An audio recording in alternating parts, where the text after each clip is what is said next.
बच्चों, कैसे हैं आप लोग। जैसे कि हम लोग बात कर रहे हैं जेनेटिक्स के बारे में, तो जेनेटिक्स में हम लोगों ने देखा कि जेनेटिक्स में हम लोगों ने इनहेरिटेंस के बारे में देखा कि किस टाइप से एक जनरेशन से दूसरी जनरेशन में कैरेक्टर्स है वो मूव करते हैं। तो कैरेक्टर्स मूव करने के साथ में कुछ ऐसे डिजीज भी होती है जो एक जनरेशन से दूसरी जनरेशन में इनहेरिटेड हो जाती है। तो यहाँ पे देखिए, हम सबसे पहले जो बात करने वाले हैं वो बात करने वाले हैं आज सेक्स लिंक्ड इनहेरिटेंस के बारे में। सेक्स लिंक्ड इनहेरिटेंस का मतलब ये हुआ कि क्रोमोसोम में वो टू टाइप्स के होते हैं, एक तो ऑटोसोमल होते हैं और एक एलोसोमी होते हैं।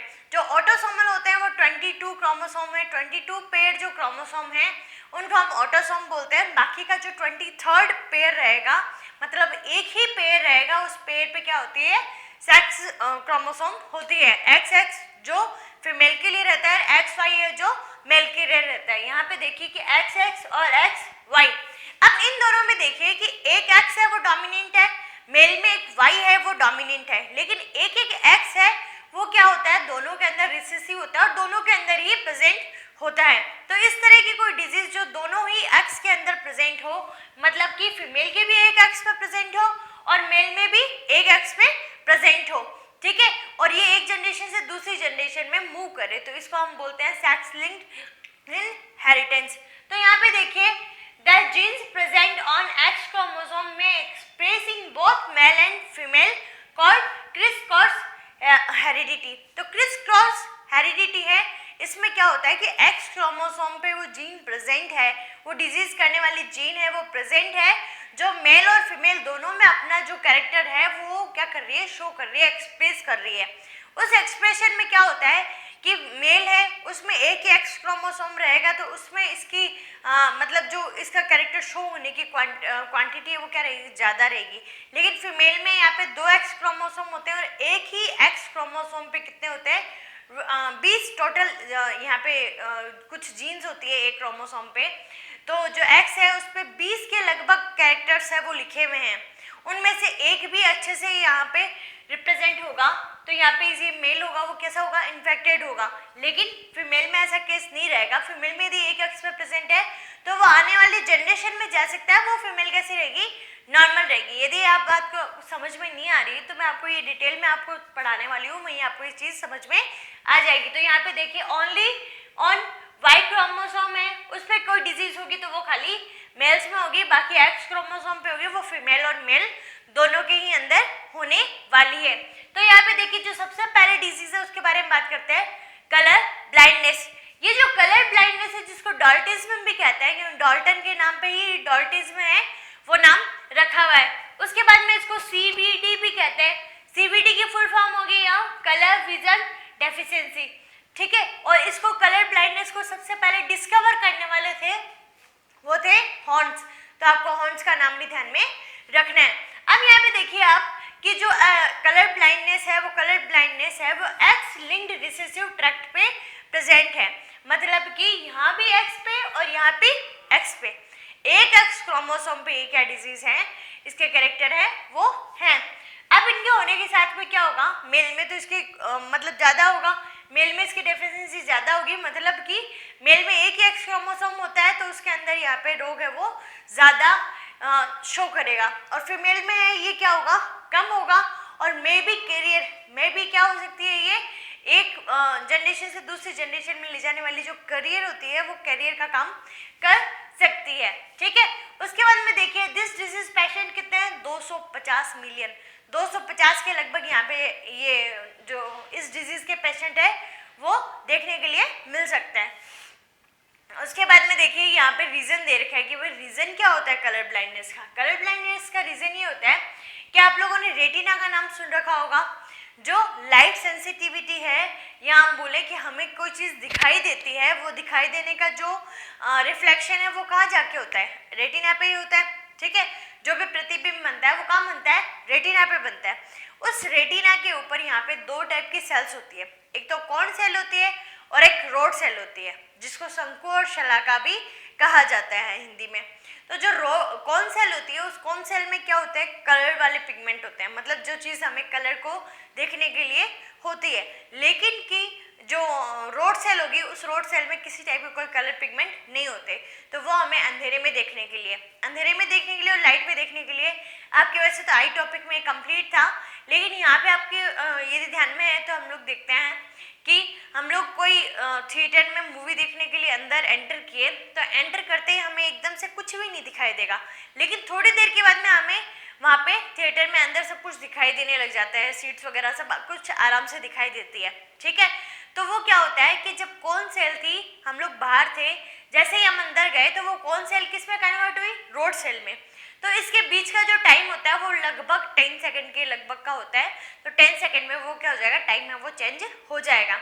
लेकिन यहाँ पे जब हम बात करें कि भाई हम कोई अंधेरे वाले कमरे में आराम से बैठे थे और एकदम से हम बाहर आए और बाहर आते ही बहुत तेज धूप है, ठीक है, तो उस कंडीशन में भी हमारी आंखें यूँ रहेगी कि हमारी आंखें एकदम से बाहर धूप नहीं देख पाएगी। तो जो चेंज होती है रोड सेल से कौन सेल और कौन सेल से रोड सेल, तो उसके बीच का जो ड्यूरेशन रहता है वो रहता है 10 सेकेंड। तो देखिए, if colour sensitivity pigment are less in retinal cone cells, retina की कौन सेल्स के अंदर ये जो कलर सेंसिटिविटी पिगमेंट्स है वो कम हो, तो ये रीजन किसका रहेगा, कलर ब्लाइंडनेस का।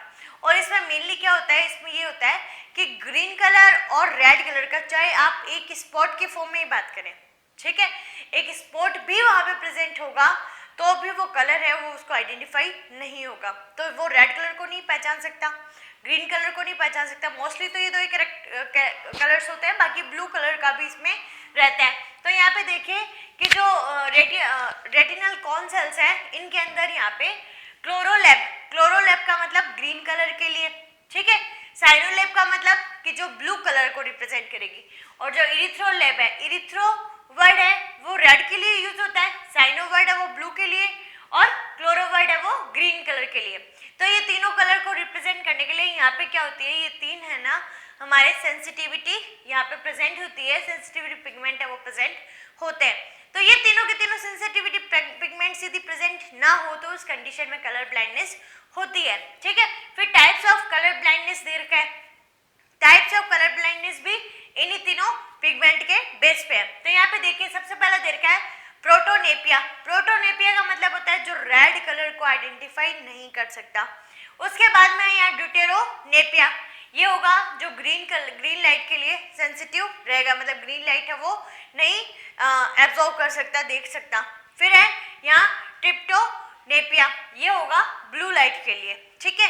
अब यहाँ पे देखिए कि एक्स क्रोमोसोम और वाई क्रोमोसोम पे किस टाइप से जीन्स प्रेजेंट होगी, किस टाइप से जीन प्रेजेंट नहीं होगी, उसके केस में यहाँ पे देखिए जो नॉर्मल एक्स एक्स है वो रहेगा नॉर्मल फीमेल में, एक्स वाई है वो नॉर्मल मेल में, और मेल में यदि एक ही एक्स पे यहाँ पे सी मैंने जो लिखा है मतलब कि यहाँ पे कलर ब्लाइंड वाली जीन है वो प्रेजेंट है तो वो कलर ब्लाइंड मैन होगा। लेकिन यहाँ पे देखिए कि यहाँ पे एक एक्स सी पे है तो यहाँ पे कैरियर वुमेन मतलब जो आगे वाली जनरेशन में लेके जाने के लिए, ठीक है। अभी मैं आपको क्रॉस समझाऊंगी तो आपको और समझ में आ जाएगा किस टाइप से एक जनरेशन से दूसरे जनरेशन में जाएगी। और दोनों जो एक्स क्रोमोसोम है उसमें यदि सी प्रेजेंट हो मतलब कलर ब्लाइंड वाली जीन प्रेजेंट हो तो वो इन्फेक्टेड होगी, कलर ब्लाइंड वुमन होगी, ठीक है। तो इस टाइप से आप लोगों को ये पिगमेंट्स और यहाँ पे ये डिजीज के नाम ध्यान में रखने हैं। उसके अलावा यहाँ पे देखिए सबसे पहले यहाँ पे केस दे रखे हैं और ये तीन केस आपको समझ में आ गए। इन्हीं केस के बेस पे कलर ब्लाइंड का क्वेश्चन पूछा जाता है आपसे। तो यहाँ देखिए सबसे पहला केस है उसमें नॉर्मल मदर है, ठीक है, जो फीमेल है वो कैसी एकदम नॉर्मल मतलब एक्स और एक्स क्रोमोसोम है, लेकिन जो मेल रहेगा वो कैसा रहेगा यहाँ पे कलर ब्लाइंड मेल रहेगा। अब इसके बीच में हम क्रॉस करवाते हैं, इन दोनों के बीच में जो क्रॉस करवाएंगे तो हम एक चेकर बोर्ड बना लेते हैं और इस चेकर बोर्ड में आपको ध्यान में है ही कि ऊपर की तरफ आपको मेल के बारे में लिखना है और नीचे की तरफ आपको फीमेल गैमेट्स के बारे में लिखना है। तो यहाँ पे मैंने एक्स सी और वाई लिख दिया और यहाँ पे एक्स और एक्स लिख दिया, ठीक है। अब इसके अंदर देखिए कि इसके अंदर यहाँ पे जो मेल, यहाँ पे जो दोनों मेल बने हैं मतलब ऊपर की तरफ वहां पे फादर था वो कैसा था, कलर ब्लाइंड था, लेकिन यहाँ पे जो बनने वाले जो दोनों यहाँ पे जो मेल है वो दोनों एकदम नॉर्मल है। और उसी के साथ में यहाँ पे देखिए कि एक्स सी यहाँ पे एक ही एक्स पे क्रोमोसोम है, एक ही एक्स इस पे है, ठीक है।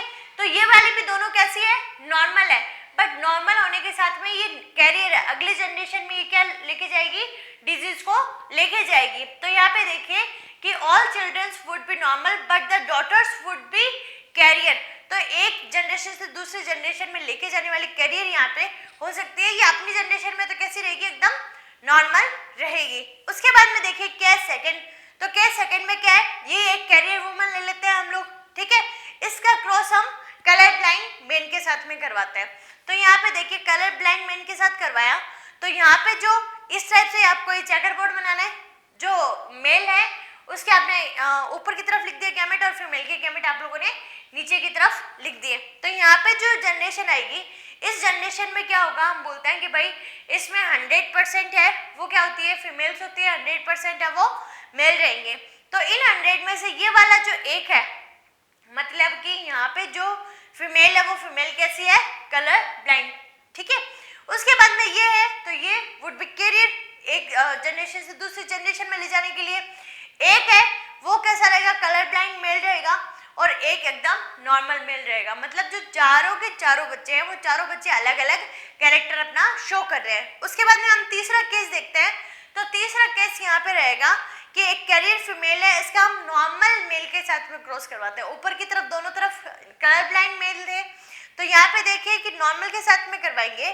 तो इसके अंदर एक जो है, एक देखिए एक बच्चा आपको दिखाई दे रहा होगा, जो एक लड़का बनेगा वो कलर ब्लाइंड बनेगा, एक है वो कैरियर रहेगी, और बाकी के दो, एक लड़का और एक लड़की है, वो एकदम कैसे होंगे, नॉर्मल होंगे।